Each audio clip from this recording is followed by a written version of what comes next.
Hola, soy Andrea Cruz, coreógrafa y desarrollo mi obra con diferentes disciplinas como el teatro objetos, el circo y las artes visuales, pero básicamente mi trabajo está basado en el movimiento, en la danza. El proyecto de investigación de residencias artísticas que me ha otorgado el Teatro Principal y EIMA es para trabajar un proyecto que se llama Sobre el Amor. Este proyecto tenía varias líneas y he escogido una que es la adolescencia, el paso de la escuela al instituto.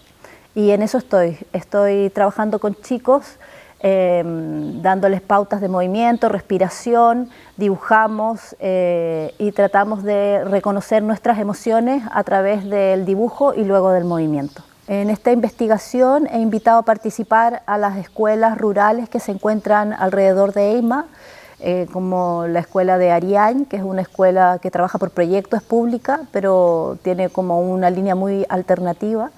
Luego está la escuela de María, con niños que vendrán a tomar sesiones aquí en Cases Monges, con el Instituto de Cineu, que son los chicos que ya han pasado, que ya están en primero de eso, y para ver las diferencias entre los chicos que están en primaria y pasan a secundaria. Cómo son capaces de, no capaces, sino que cuál es la conexión que tienen con la expresión de sus emociones.